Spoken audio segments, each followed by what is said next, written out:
레퍼런스 페이지 보시면요,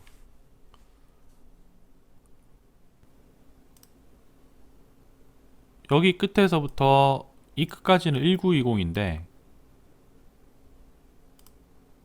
컨텐츠는 여기서 이렇게 들어있죠. 요 안에 이렇게 다 들어있죠. 그죠? 요 컨텐츠는 여기서부터 여기까지는 1600 픽셀. 이 컨텐츠는 너비 1600 픽셀 안에 다 들어있는 거예요. 그러면 지금 여기 마젠타색 박스처럼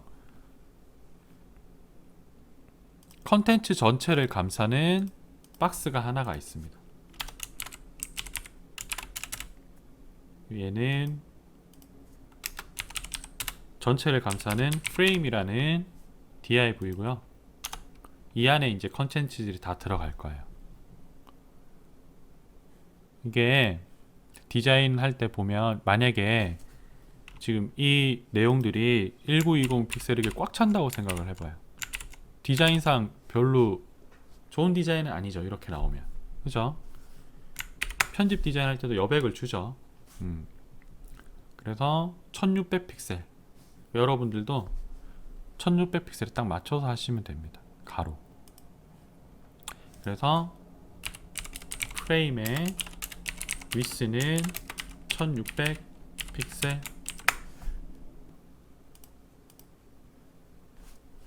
아까 보셨던 것처럼 구조가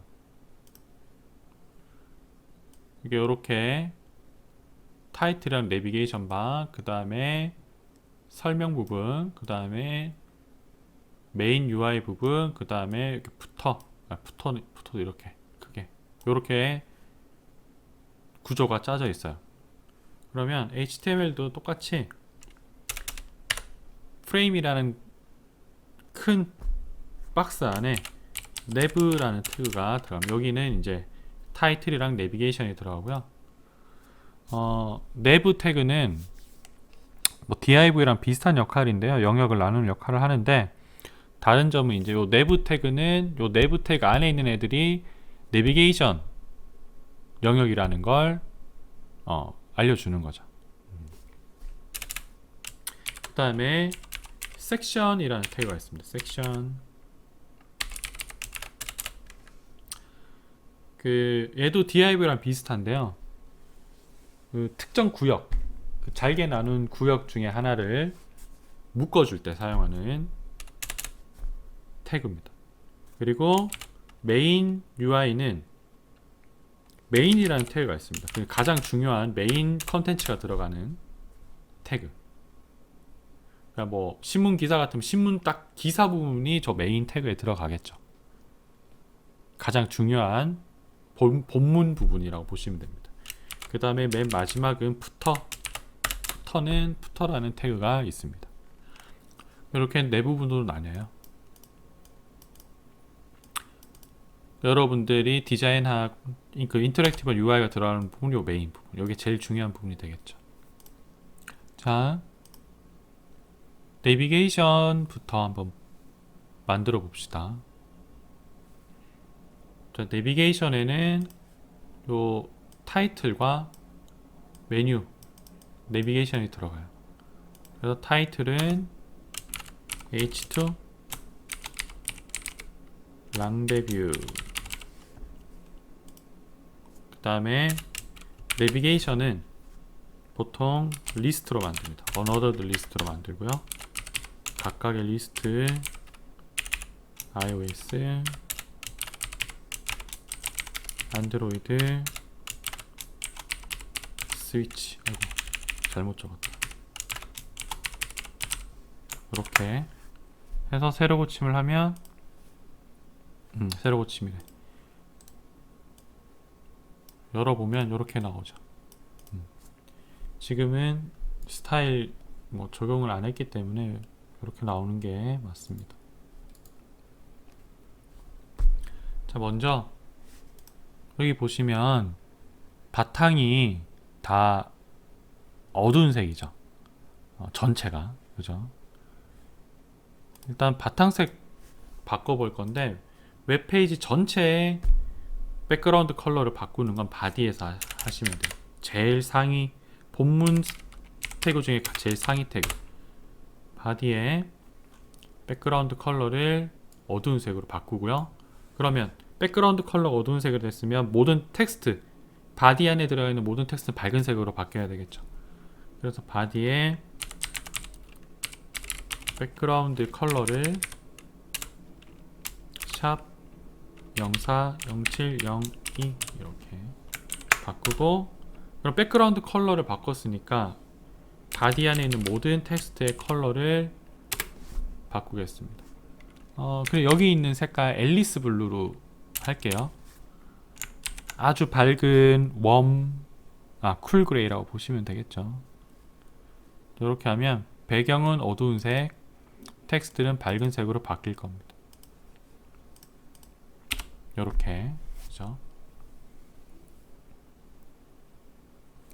자, 스타일을 적용하기 전에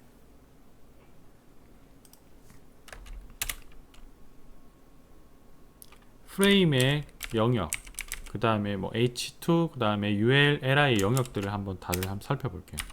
1픽셀, 대시드, 레드, 그 다음에 내비게이션 안에 H2의 영역, 1픽셀, 대시드, 얘는 옐로우로 합시다.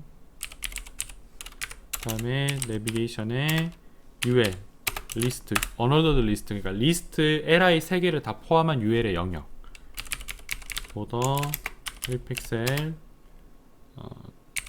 대시드, 얘는 오렌지, 그리고 nev, ul, li 각각 리스트 하나하나씩의 영역, 1픽셀, 대시드, 얘는 뭘로 할까?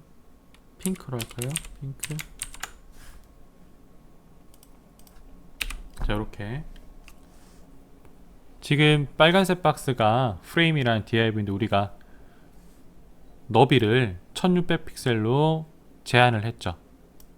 그래서 요 끝에서부터 요 끝까지가 요렇게가 1600픽셀이에요. 그러면 요 전체 너비가 1920픽셀이기 때문에 얼마가 남아요? 320픽셀 이렇게 남죠. 그러면 저 빨간색 박스를 살짝 들어서 딱 중앙으로 놔두는 게 제일 보기가 좋겠죠. 중앙 정렬시키는 게. 빨간색 박스를 중앙으로 옮기면 그 안에 있는 컨텐츠들도 다 같이 박스로 옮기니까 박스 안에 있는 물건들을 같이 옮겨지겠죠. 그죠? 그래서 div, 박스를 화면 중앙으로 옮기는 거는 마진 0 오토 하시면 됩니다. 숫자를 2개 쓰면 마진에서 앞에 숫자는 위아래, 뒤에 숫자는 양옆이라 그랬죠. 위아래는 여백 없음, 양옆으로는 자동으로 할당을 시킨 거예요. 똑같은 간격을. 그러면 어떤 물체의 좌우 간격이 똑같으면 그 물체는 중앙에 오겠죠. 그래서 세로 고침을 하면 이렇게 빨간색 박스가 통째로 중앙으로 오면서 그 안에 들어있는 물건까지 내용까지 다 같이 중앙 정렬이 됩니다. 요 노란색 박스 H2인데 H2도 그렇고 UL도 그렇고 각각의 리스트도 그렇고 블록 태그이기 때문에 안에 있는 컨텐츠의 크기에 상관없이 너비는 상위 태그의 100%예요. 그죠? 네, 이럴 경우에는 문제가 뭐냐면 우리가 타이틀이랑 내비게이션 이렇게 일렬로 쭉 놔두고 싶은데 지금 땅을 이렇게 끝까지 다 차지하고 싶으면 요 안으로 들어갈 공간이 없죠. 그죠? 이쪽 공간을 비워줘야 될 거 아니에요. 그죠? 그래서 얘가 이렇게 들어가야 되는데 그러면 H2를 요만큼 컨텐츠 크기에 맞게 그 다음에 어널더드 리스트랑 각각의 리스트도 컨텐츠 크기에 맞게 너비가 조절이 되는 게 가장 좋겠죠. 지금은 필요 없는 영역을 너무 많이 차지하고 있지, 이만큼. 그죠? 그래서 h2ulli 다 블록 태그라고 했었는데, 블록 태그를 유지를 하면서 너비는 컨텐츠 크기만큼 하는 디스플레이 방식이 인라인 블록이라는 게 있습니다. H2 디스플레이 방식 인라인 블록으로 바꾸면 이렇게 딱 컨텐츠 크기만큼 너비가 바뀌죠. 그죠? 이렇게. 그 다음에 각각의 리스트들도 그러면 디스플레이를 인라인 블록으로 바꿔주면, 인라인 블록으로 바꾸기 전에, 이거 전에 먼저 해야 될 게, 지금 리스트에 이 앞에 분릿 붙은 거, 리스트 스타일을 먼저 없애주도록 할게요. ul에 리스트 스타일을 없음 none 하면 이렇게 분릿이 없어지고, 그 다음에 li에 디스플레이를 인라인 블록 해서, 인라인 블록을 하면 어떻게 되냐면 쓸데없는 그 영역 차지하는 게 없어지면서 리스트들이 일렬로 이렇게 배치되게 됩니다. 그럼 이 상황에서 얘만 일로 옮기면 되겠죠. ul만. 그죠? 지금 리스트 요 3개는 ul 안에 있으니까 ul만 여기로 오른쪽으로 딱 붙여버리면 되겠죠. ul을 오른쪽으로 붙이는 방법은 플롯이라는 방법이 있습니다. 여러 방법이 있는데 여러분들이 지금 입문할 때 가장 쉬운 방법이 플롯이 뭐예요? 둥둥 떠 있는 게 플롯이, 이렇게 물 위에 같은 둥둥 떠 있는 거. 그래서 오른쪽으로 띄워 보내는 거예요. 그렇게 생각하시면 돼요. 띄워서 오른쪽으로 물 위에 동동 띄워서 오른쪽으로 싹 밀어서 보내면 ul이 전체적으로 오른쪽으로 이렇게 싹 옮겨서 오른쪽에 딱 붙습니다. 그 다음에 각각의 리스트들이 너무 붙어 있죠. 그래서 리스트에 패딩, 경계 안쪽 여백, 경계 부분과 컨텐츠 사이의 여백,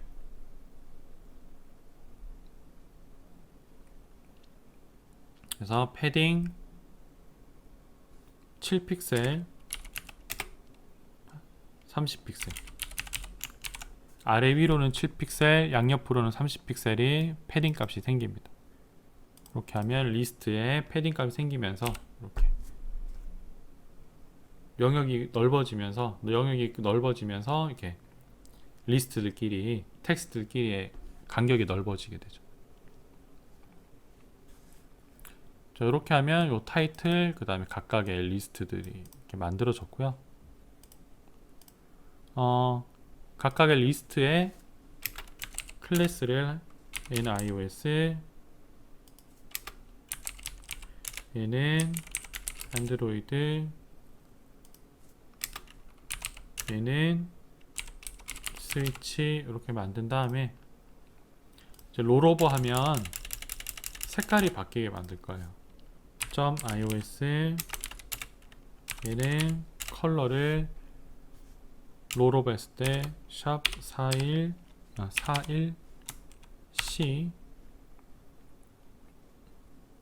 625, 그 다음에 안드로이드는 롤오버 했을 때 샵 2076112, 그 다음에 스위치는 롤오버 했을 때 컬러를 샵 260012, 이렇게. 그러면 여기에 다 호버를 이렇게 붙여줘야 되겠죠. 롤오버 했을 때니까. 이렇게. 여기 띄어쓰기 같은 거 하시면 안 됩니다. 여기 딱 붙이셔야 돼요. 이렇게 다 붙이셔야 돼요. 띄어쓰기 하면 작동을 안 해요. 자, 이렇게 하면 원래 색깔은 흰색이었는데, 정확하게 앨리스 블루였는데 iOS는 호버하면 파란색, 안드로이드는 오렌지색, 스위치는 빨간색으로 바뀌는 거죠. 그러면 트랜지션을 줘야 되니까 호버하기 전은 요 리스트로 한 대 묶을 수 있겠죠. 그래서 트랜지션 컬러 트랜지션이니까 컬러 0.5초 이렇게 하면 이렇게 하고 여기 HTML도 저장. 여기 세 개다가 다 리스트니까 기본적으로 트랜지션은 여기다가 nev ulli에 적으면 기본적으로 다 트랜지션이 다 적용이 되는 거죠. 호버했을 때는 각각의 클래스에 맞게 따로 지정해주고, 그죠? 저장한 다음에 새로 고침한 다음에 롤업 하면 이렇게 바뀝니다. H2도 한번 바꿔볼까요? H2 내부에 H2에 호버를 하면 H2는 컬러가 샵 61D222 그 다음에 오파시티는 1로 변하게 하고요. 인터랙션 하기 전에 오파시티를 좀 줄입시다. 0.5. 그 다음에 컬러는 바디에서 앨리스 블루로 해놨으니까 트랜지션 오파시티랑 컬러 둘 다 바뀌어야 되니까 all 0.5 세컨 이렇게 그리고 0.5 세컨. 여러분들 제가 지금 숫자 0을 영문 5로 잘못 적었는데 보시면 5랑 0이랑 붙어 있어요. 그래서 좀 오타 나는 경우가 많거든요. 예를 들면 이게 5 대문자고요. 이게 0인데 거의 비슷하게 생겼죠. 헷갈리니까 조심하시고요. 자, 새로 고침한 다음에 이렇게 하면 타이틀은 오파시티와 컬러가 동시에 같이 변하고요. 얘는 이렇게 컬러가 변합니다. 커서를 바꾸고 싶으면 H2에 커서를 포인터로 바꾸면 되고요. 그 다음 각각 li에 커서를 포인터로 바꾸면 되죠. 자, 다음으로 넘어갈게요. 자, 이제 섹션 부분에 제목은 H2, 이제 description,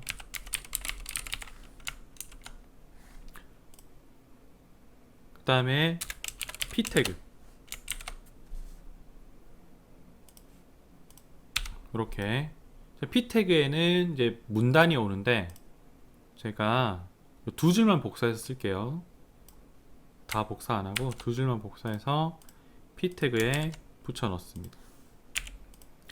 p 태그는 패러그래프이 문단이죠. 여러 문장이 모인 게 문단이죠. 그래서 이렇게 하면 이렇게 아이고 저장 안 했나 보네.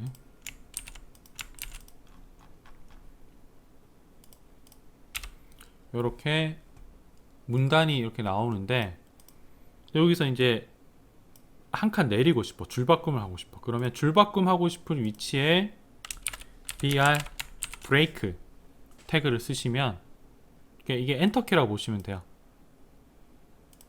그러면 이렇게 한 줄 밑으로 엔터키 친 것처럼 줄바꿈을 할 수가 있습니다. 그래서 총 두 줄, 세 문장, 문장 자체는 세 문장, 요 문장과 요 문장 사이는 엔터키가 돼 있고 요 문장은 그냥 한 줄로 돼 있죠. 이렇게 br 태그 쓰시면 되고요.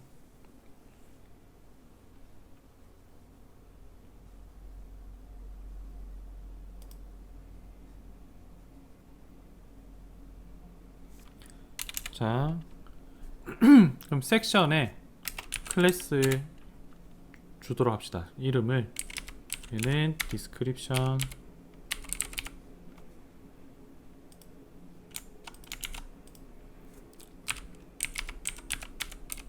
자, description에 border 1픽셀 대시드 무슨 색으로 할까? 그린. 그러면 이제 요 초록색 박스가 이제 디스크립션이에요.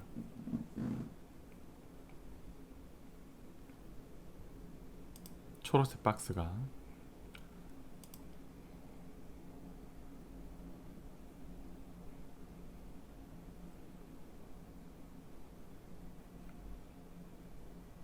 자, 여기서 서체를 한번 바꿔볼 건데요. 서체는 웹 폰트를 사용을 하시고요. 내 컴퓨터에 있는 서체를 쓰더라도 사용자 컴퓨터에 그 서체가 없으면 안 나오기 때문에 웹 폰트를 사용을 하시고, 웹 폰트를 이용을 하세요. 무조건. 웹 폰트에 없는 서체는 그럼 사용을 못 하겠죠. 어쩔 수 없습니다.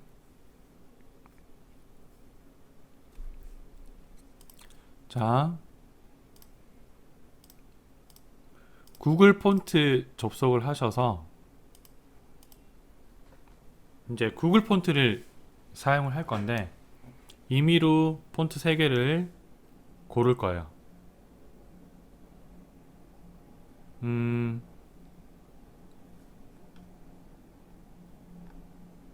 뭐 왔다 갔다 하면서 고르기 힘드니까 이거 첫 화면에서 그냥 고를게요. 자, DM 모노의 레귤러, 굵기는 보통, 그 다음에 로보토, 얘도 두께 그냥 보통, 그 다음에 한글 서체는 노토산스 KR, 얘도 두께는 레귤러 보통. 이렇게 선택을 하시면 여기 요거 누르시면 View Your Selected Families 누르시면, 네? 왜요? 문제 있나? 아, 학번 이름 남겨놓으세요. 자, 여기 요거 누르시면 Selected Families라고 나오죠. 여기 내가 선택한 서체와 서체 두께가 이렇게 나오고, 그럼 얘를 어떻게 내가 만든 웹페이지에 사용할 수 있냐 하면 요 Embedded 가시면 요 링크 태그가 있죠. 요걸 그대로 복사를 해서, 링크는 HTML 그 태그죠. 요 스타일 시트 그 위에다가 이렇게 붙여넣기를 합시다. 그러면 구글 폰트 사이트에서 내가 만드는 페이지로 이 선택된 서체들을 불러오게 돼요. 이렇게. 그러면 내 컴퓨터에 설치되어 있지 않아도 되고 사용자의 컴퓨터에 설치되어 있지 않아도 됩니다. 웹 폰트를 사용하시면. 자, 그러면 요 내비게이션의 H2 타이틀의 폰트를 한번 바꿔보도록 합시다. 여기죠. 바꾸는 것도 여기 rules to specific families라고 되어 있죠. 특정 그 서체를 사용하는 방법. 그래서 랑데뷰 타이틀에는 DM 모노를 사용해 볼게요. 그냥 요거 붙여넣기, 복사해서 붙여넣기만 하시면 돼요. 자, 새로 고침 해볼게요. 그러면 랑데뷰의 서체가 이렇게 바뀌었습니다.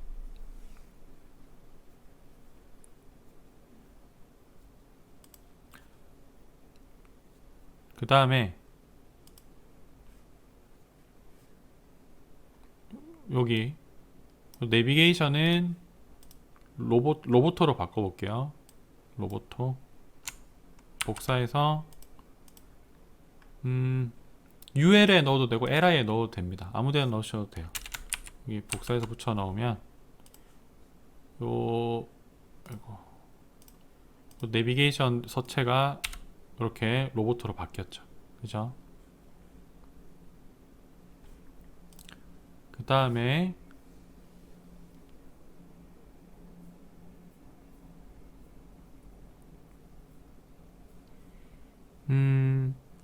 한글 서체 노토산스, 얘는 한글이 어디 있냐면 디스크립션의 p 태그죠. 그러면 점 디스크립션에 h2가 있을 거고 점 디스크립션에 p 태그가 있을 거고, p 태그에 폰트 패밀리를 노토산스 KR로 바꾸면, 세로 고침을 하면 한글 폰트가 이렇게 노토산스 KR로 바뀝니다. 이렇게 서체 바꾸는 것도 한번 해보세요. 복사해서 붙이면 됩니다. 이거 디스크립션 P, 그 다음에 내부에 H2, 그 다음에 UL에 ULLI 리스트에 이렇게 로보토, 이렇게 구글 폰츠에서 요거 복사해서 쓰시면 돼요. 여러분들이 웹 폰트는 상당히 사용하기 쉽게 되어 있습니다.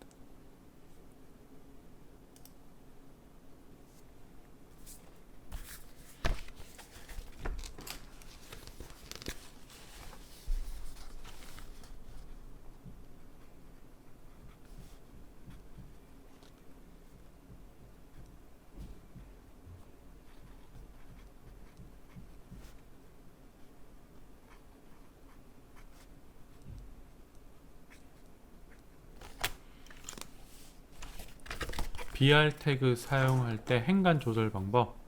행간 봅시다. 자, P 태그에, 근데 행간 조절하는 거 수업 시간에 했었는데 과목 라인 하이트, 그러니까 라인의 높이를 뜻하죠. 행간. 만약에 행간을 뭐 40pt 뭐 이렇게 하면 행간이 이렇게 넓어지죠. 그 다음에 뭐 18pt 하면 아마 18pt 정도가 가장 적절할 거예요. 이렇게 읽기에 이렇게 행간을 조절할 수가 있습니다.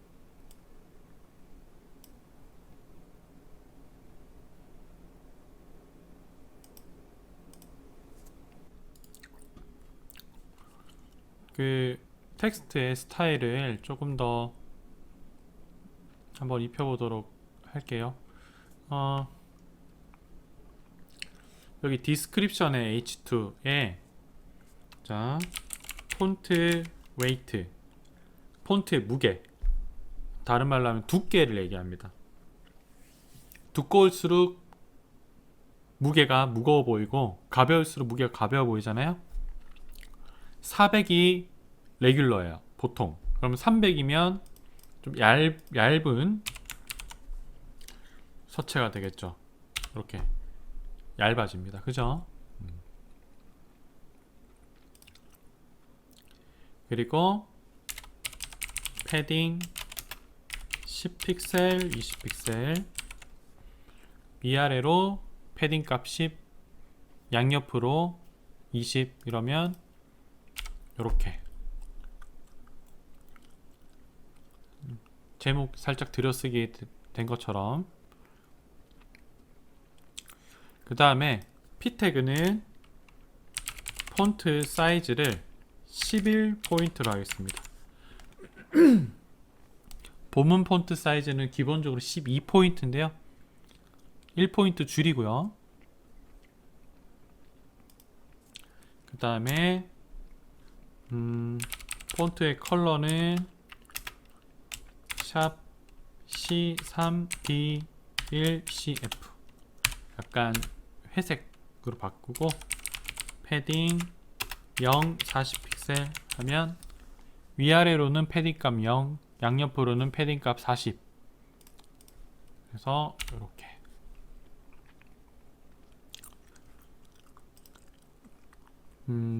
H2는 패딩값이 이렇게 20씩, P는 패딩값이 이렇게 40씩 이렇게 생긴 거예요. 그래서 요만큼 들여 써졌고 얘는 이만큼 들여 써졌고.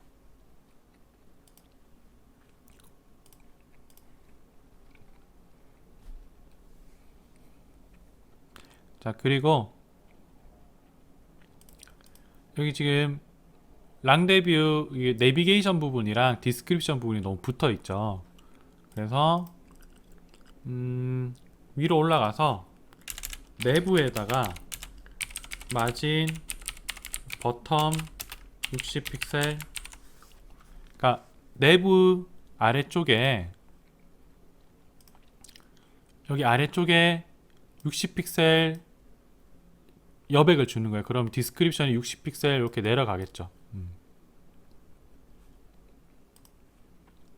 여기 내비게이션에 마진 버텀 아래쪽 여백을 60픽셀 정도 주면 이렇게 간격이 벌어집니다.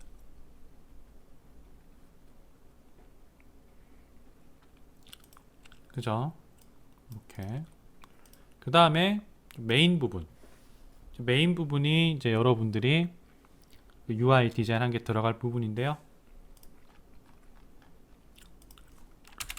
자, 메인 위스는 1600픽셀이었고, 그죠? 하이트는 900픽셀이었습니다. 990이 아니라 그 수업 초반에 설명했었죠. 그리고 보더 1픽셀 대시드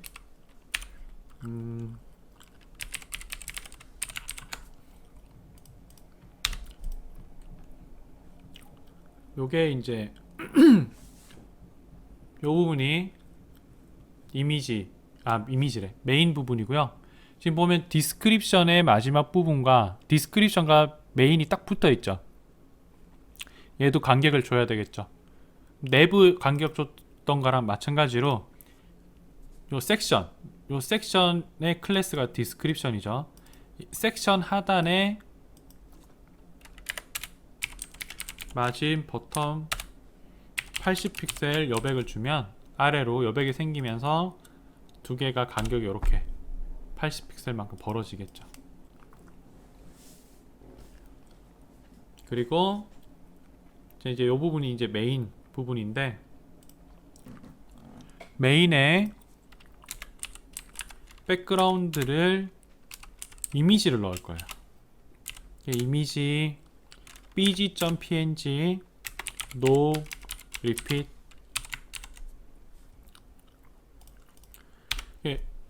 새로 고침하면 백그라운드 이미지가 이렇게 들어가는데, 그러니까 여러분들이 디자인을 한 다음에 인터랙션 안 되는 부분 있죠. 인터랙션 굳이 안 해도 되는 부분들은 그냥 한 장으로 합쳐가지고 배경 이미지로 깔아버리면 되겠죠. 배경 이미지로 인터랙션 안 되는 부분을 그냥 깔고 그 위에다가 이런 식으로 인터랙션 되는 부분들을 얹히면 되겠죠. 그죠? 그래서 이 부분은 인터랙션 안 되는 그래픽 요소들을 다 합쳐서 배경 이미지로 넣은 겁니다. 배경 이미지에 제가 가장자리 라인을 그어놨기 때문에 메인 태그의 보더는 지우도록 하겠습니다. 이렇게. 그리고 제일 아랫부분에 이제 푸터 먼저 만들게요. 푸터는 보통 웹사이트에서 뭐 카피라이트, 그 다음에 회사 주소, 회사 사업자 등록번호, 그 다음에 뭐 스폰서, 패밀리 사이트 링크 뭐 이런 것들이 들어가죠. 근데 우리는 간단하게 카피라이트만, 이렇게 카피라이트랑 배경 이미지만 넣어 보도록 하겠습니다. 카피라이트를 이렇게 넣고 저장, 그리고 푸터의 영역을 한번 알아볼게요.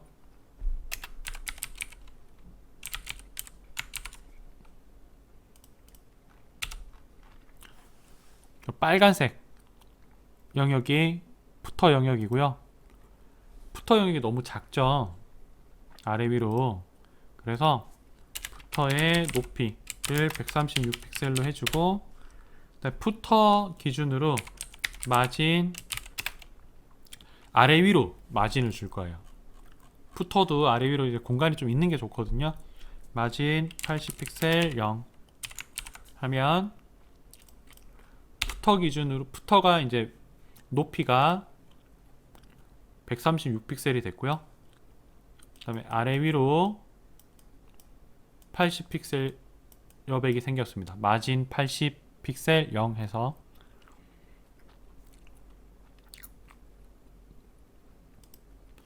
그 다음에 텍스트는 중앙 정렬하려면 쉬워요. 텍스트 중앙 정렬은 그냥 텍스트 얼라인을 센터로 하시면 중앙 정렬이 되고요.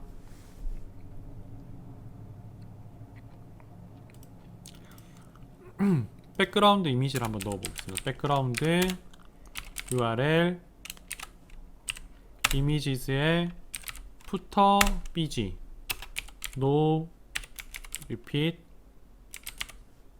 하면 푸터의 백그라운드 이미지가 이렇게 들어가고, 푸터의 높이를 136픽셀로 한 이유는 푸터에 넣을 배경 이미지가 높이가 136픽셀이라서 136픽셀로 한 거고요.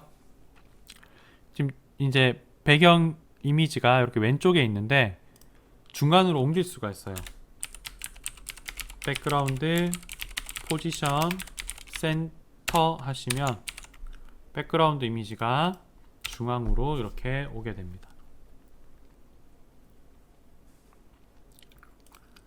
그리고 이제 버티컬 이 p 태그를 버티컬로 미들에 오게, 중간에 오게, 뭐 여러 가지 방법이 있는데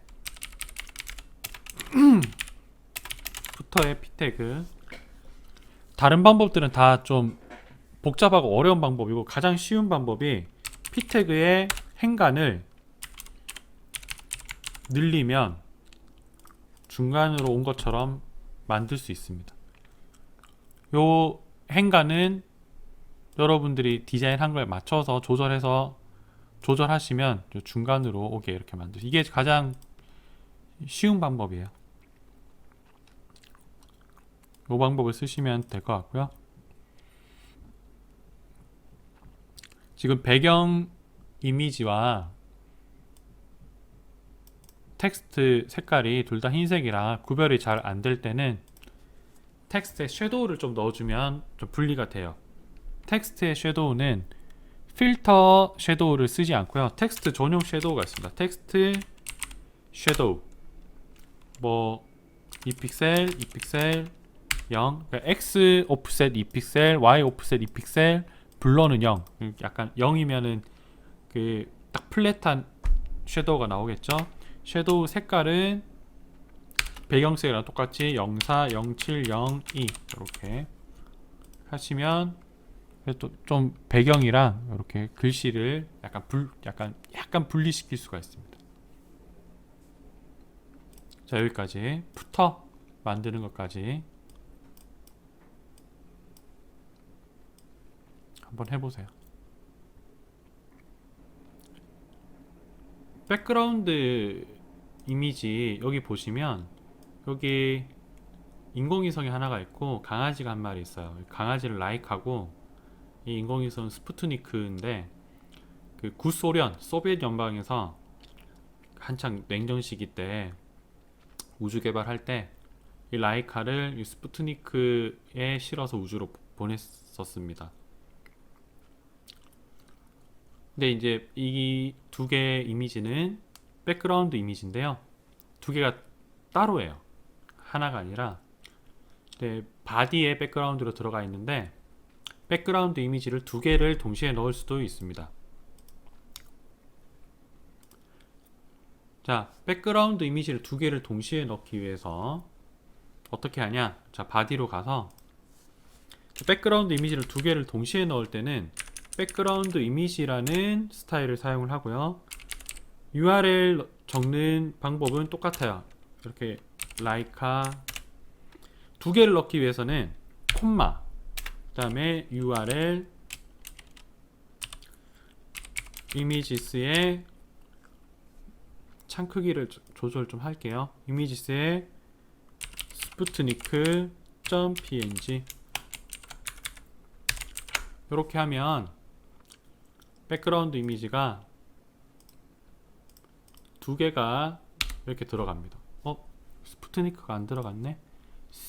스푸트니크 이게 아닌가? 제가 스펠링을 잘못 썼나 보네요. 아, 스푸트니크. 이렇게 자, 그냥 백그라운드에서 이미지를 넣을 때는 노 리피트를 이렇게 이어서 써주면 되는데, 이 경우에는 백그라운드 리피트라는 얘를 따로 써줘야 됩니다. 이렇게 노 리피트, 얘도 노 리피트 이렇게 하면 둘 다 반복 안 되고 한 번만 이렇게 나오게 되죠. 그 다음에 위치, 백그라운드 포지션을 내가 원하는 위치에 넣을 수 있는데요.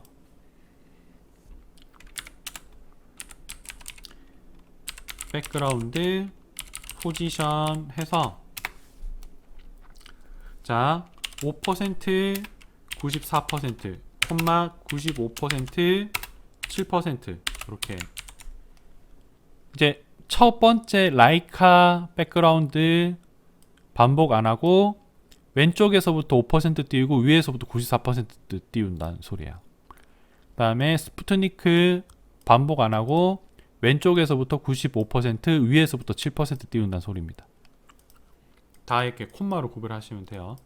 자, 이렇게 하면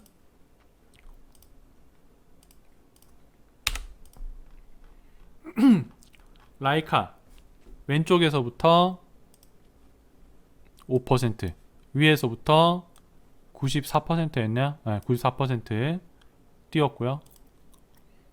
두 번째 스푸트니크 왼쪽에서부터 95% 위에서부터 7% 이렇게 위치에 놓을 수가 있습니다. 자, 바디에 백그라운드 이미지 두 개 넣는 거 한번 해보세요. 이렇게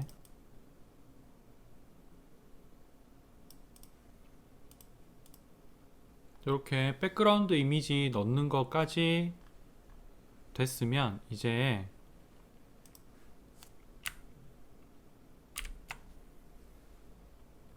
UI들을 배치를 해볼 거예요. 지금 보시면 아시겠지만 인터랙션 되는 UI들은 이렇게 하얀 점선 박스에 붉은색 배경이 돼 있죠. 일부러 좀 잘 보이라고 이렇게 일부러 구별하라고 이렇게 만든 거예요. 나중에 없애면 되죠. 보더랑 백그라운드. 그래서 내가 원하는 그 그래픽 엘리먼트를 원하는 위치에 배치시키는 것부터 먼저 해야 되겠죠. 자,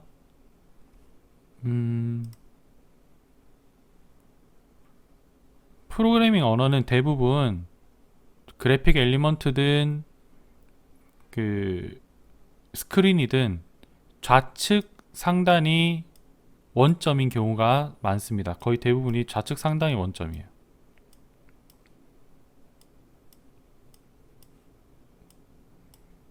회전할 때 피벗이랑은 또 좀 달라요. 기본으로 HTML은 회전 피벗은 중앙입니다. 근데 회전 피벗이랑 다르게 위치를 선정할 때 원점은 요 좌측 상단입니다.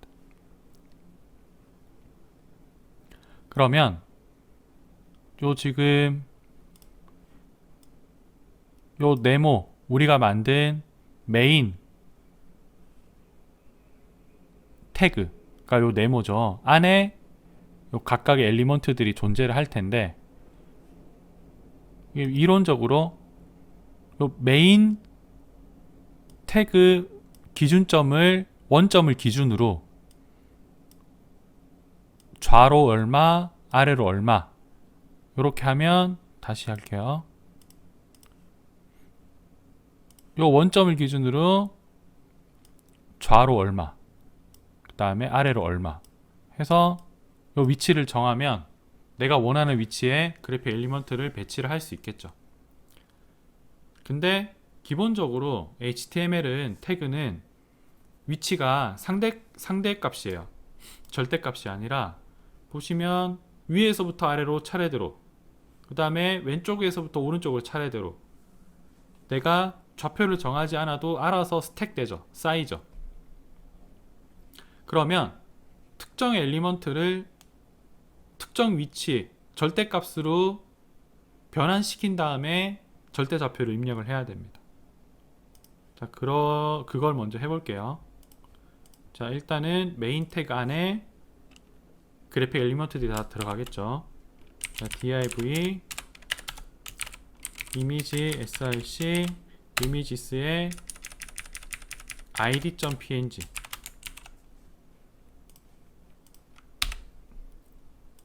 자, 요 녀석입니다. 그러면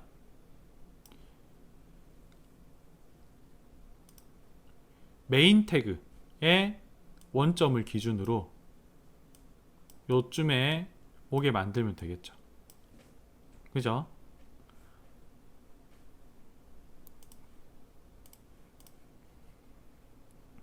자, 메인 태그 밑에다 적읍시다. 자, 일단 모든 UI 엘리먼트에 공통으로 적용되는 스타일들이 있죠. 흰색 점선에 빨간색 배경. 그건 다 공통으로 적용되는 스타일인데 그거는 UI라는 클래스로 정의를 합시다. 보더 1픽셀 대시드 그레이, 그 다음에 백그라운드 컬러 투명도를 좀 줘야 되기 때문에 RGBA로 색깔을 주도록 할게요.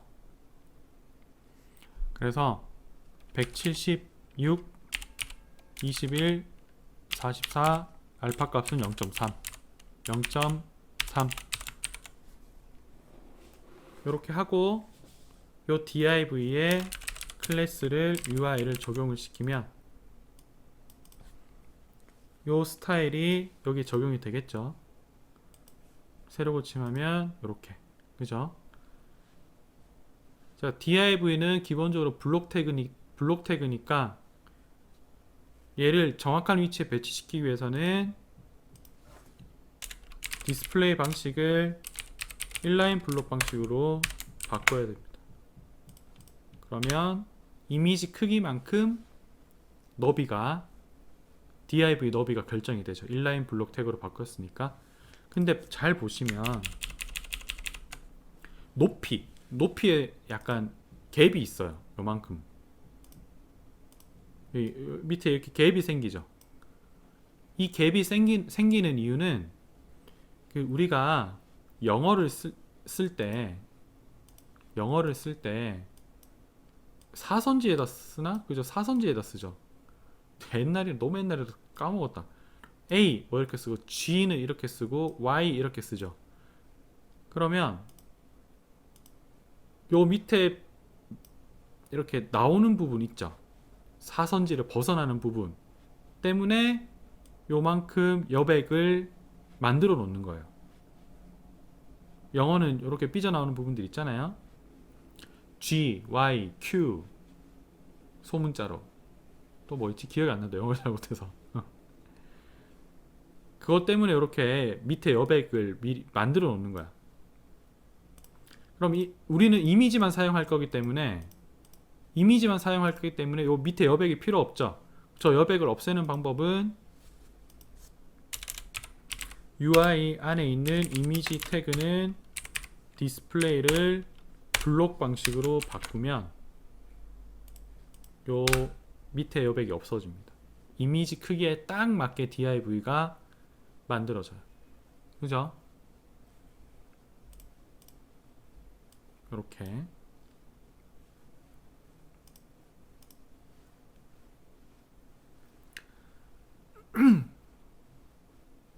자, 여기까지 한번 해보세요. 이미지 넣어서 디스플레이 인라인 블록으로 바꾸고 박스 만들고 배경색 넣고 이미지를 디스플레이 블록으로 바꾸고. 이미지는 원래 디스플레이가 인라인입니다.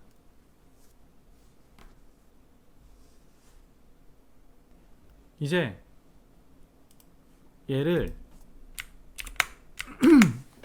절대 좌표를 이용해서 내가 원하는 위치에 넣을 건데, 이 div를 절대 좌표를 이용할 수 있게 만들려면 UI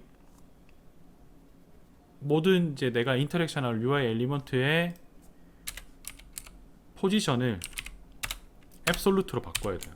앱솔루트가 절대 값이라는, 절대적이라는 뜻이죠. 포지션을 정하는 방식을 절대 좌표로 바꾸겠다라는 뜻입니다.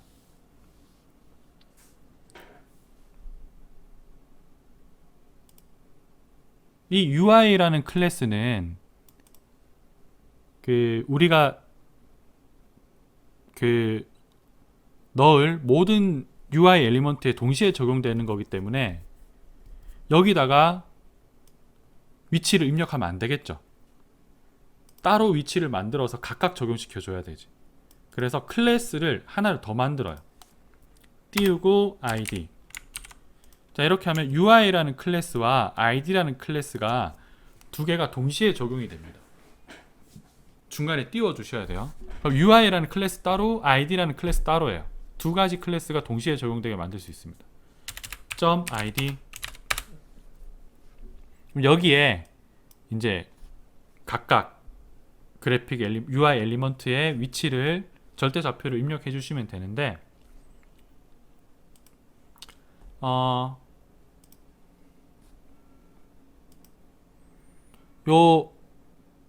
끝부분, 요 부분 기준으로 위에서부터 밑으로 43픽셀, 좌측에서부터 54픽셀 위치에 있어요. 이 엘리먼트는. 그러면 좌표를 어떻게 입력하냐면 탑 위에서부터 43픽셀, 레프트 왼쪽에서부터 54픽셀 이렇게 입력하면 절대 좌표로 넣을 수 있는데, 얘 문제점이 뭐냐면 최초 절대 좌표는 이 이미지 태그 원점의 기준으로 절대 좌표가 설정되는 게 아니라 웹브라우저의 원점을 기준으로 절대 좌표가 만들어져요. 그러니까 웹브라우저의 원점이 바디의 원점이 여기이기 때문에 여기서부터 위에서부터 밑으로 43, 여기 레프트에서 54. 그러니까 여기에 딱 나타나게 돼. 왜냐?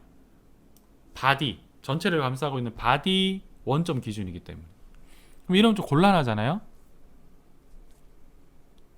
우리가 원하는 건 이 div를 감싸고 있는 부모 태그인 메인 원점을 기준으로 절대 좌표를 입력을 하는 게 가장 이상적이잖아요. 그죠? 그러면 메인의 자식 객체들의 기준점을 부모 태그 기준으로 바꿔줘야 되겠죠. 지금은 바디 기준이니까. 그럼 메인으로 어떻게 바꾸냐, 기준을. 되게 간단합니다. 지금 이 div를 감싸고 있는 게 메인이죠. 그죠? 이 UI의 포지션은 앱솔루트고 얘를 감싸고 있는 메인의 포지션을 릴레이티브로 바꿔주면 이 UI 클래스의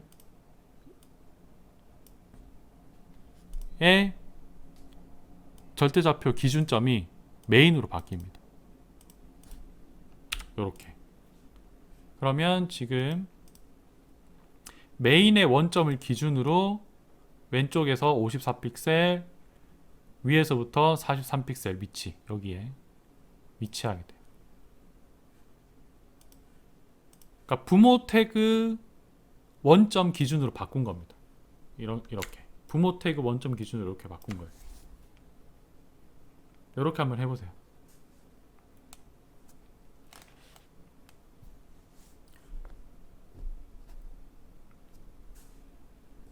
절대좌표로 입력하고 싶은 요소에 포지션 앱솔루트를 넣고 원점으로 만들고 싶은 기준점으로 만들고 싶은 태그에 릴레이티브를 하시면 됩니다.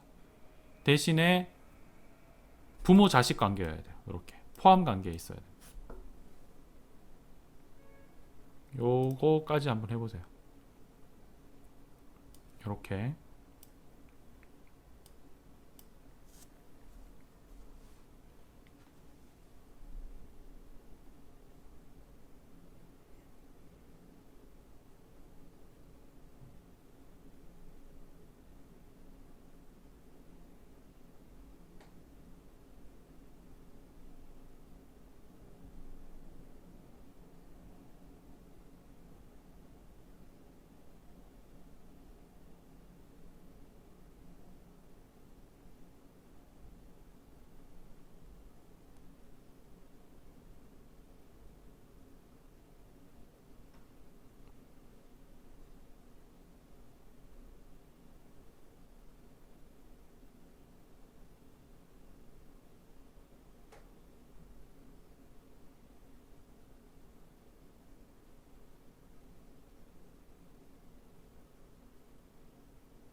쉽게 얘기하면 부모 태그 원점 기준으로 자식 태그의 위치를 정한다고 보시면 됩니다. 그러니까 부모 자식 관계여야 되죠.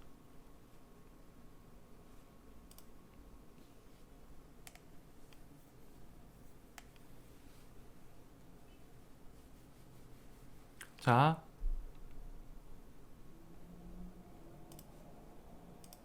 요거 세팅 버튼도 한번 위치를 배치를 해볼게요. 쟤는 PIV 이미지 src 이미지의 btn 세팅입니다. png. 그러면 새로 고침을 하면 여기 나타나죠. 얘도 UI이기 때문에 UI 클래스를 적용을 시켜줘야 되겠죠. 그래야 포지션 앱솔루트, 디스플레이 인라인 블록, 그 다음에 보더랑 백그라운드가 적용이 되겠죠. 이런 식으로, 그죠? 모든 UI 엘리먼트 공통으로 적용되는 스타일이니까. 그 다음에 얘의 위치를 정하기 위해서는 클래스를 하나 더 만들어줘야 되겠죠. btn 세팅이라는 클래스를 만들어주고 .btn 세팅. 자, 요것도 잘 들으세요. 자, 요 엘리먼트 같은 경우는 좌상단에 있기 때문에 여기 좌상단 기준으로 위에서부터 얼마, 왼쪽에서부터 얼마 이렇게 하는 게 편하죠. 위치를 정하는 게. 얘는 우상단에 있기 때문에 위에서부터 얼마, 그다음에 오른쪽에서부터 얼마 이렇게 하는 게 편하겠죠. 그쵸? 왼쪽에서부터 얼마 이렇게 하는 것보다는 왼쪽에서부터 얼마 이렇게 해도 되는데 이거보다는 오른쪽에서부터 얼마 이렇게 하는 게 편하겠죠. 그래서 얘는 탑에서 43픽셀, 자 오른쪽에서부터 얼마, 이거는 right, 오른쪽에서부터 53픽셀 이렇게 하면 세팅 버튼의 위치를 안됨? HTML 저장을 안했네요. 이렇게 위치를 정할 수가 있습니다. 그러니까 상하 좌우 다 할 수 있어요. 이렇게 되면 얘는 위에서부터 43, 오른쪽에서부터 53, 얘는 위에서부터 43, 왼쪽에서부터 54 이렇게.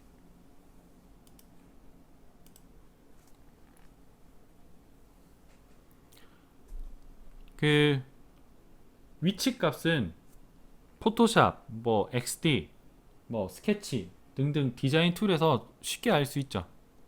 요즘은 다 몇 픽셀 상하 좌우에서 몇 픽셀 간격으로 떨어져 있는지 다 나오죠.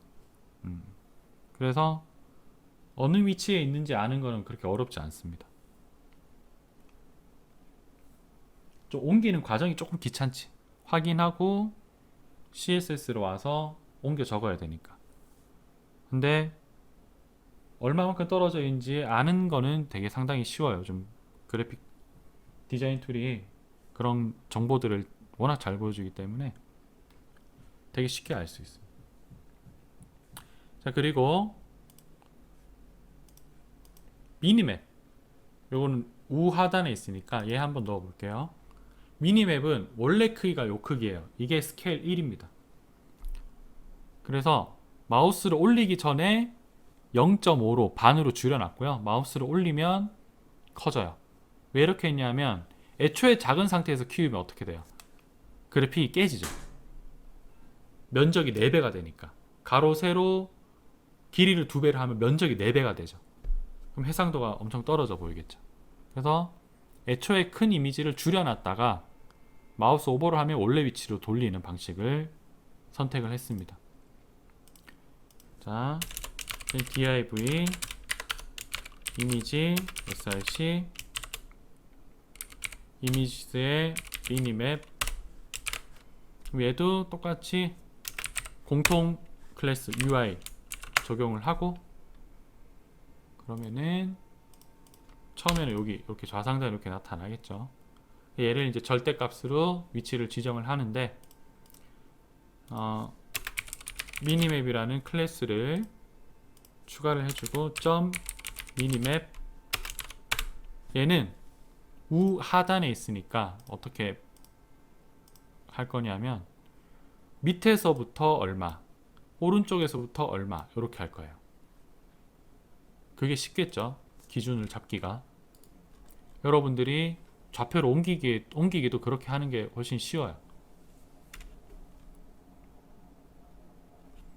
그래서 미니맵 같은 경우는 버텀 밑에서부터 38픽셀, 그리고 오른쪽에서부터 53픽셀 이렇게 하면 위치가, 아이고 또 HTML 저장 안 했네요. 죄송합니다. 얘가 이렇게 내가 원하는 위치에 넣을 수 있습니다. 네, 고생들 많으셨고요. 다음 주에 보도록 합시다. 네, 감사합니다. 수고하셨습니다.